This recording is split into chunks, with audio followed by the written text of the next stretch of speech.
What would you advocate then in regarding to mental health issues?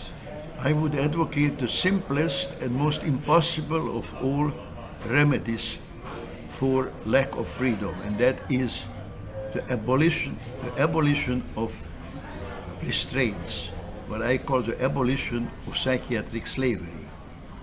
All labor should be voluntary. If you want something done for you, you pay the laborer. What would you say to your critics about your views? Those people who criticise your views and don't agree with you, what would your response be to them? Well, that's difficult to answer because I've been criticized on all kinds of grounds. Never specifically. For example, people say I am anti-psychiatry. Well, nothing could be further from the truth. I am very much in favor of people having free access to psychiatry, like they have free access to religion, to drugs, to anything. I am for freedom. They should be able to buy psychiatry like they buy opium or green peppers.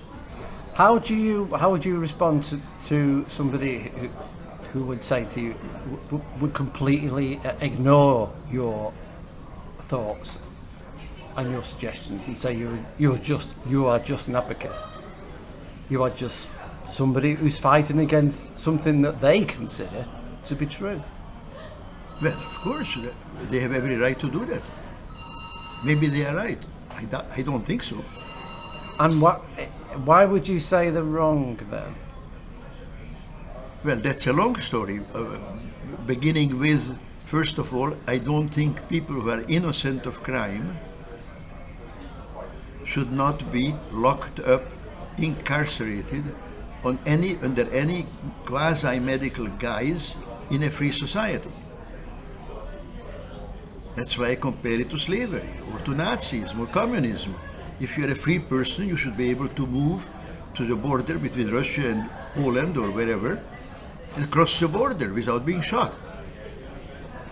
So somebody seeing this who was either perhaps had a mental health issue or was diagnosed of having a mental health issue, how would they view your thoughts and your opinions? How should they react to your thoughts and opinions? If they believe in mental illness, just like if they believe in, let's say, Mohammedanism today in America, then they should dismiss as wrong-headed and perhaps evil my views. But if they believe, how? I mean, because this will go out on the in the basic, very everyday people will be seeing this. What would your advice, or what would you say to somebody who switches onto this and has little or no knowledge of mental health, but perhaps thinks that the standard view of mental health is correct? I would ask him to give me a specific example of the behavior which he believes justifies depriving the other person of the kind of freedom which he, the questioner, enjoys.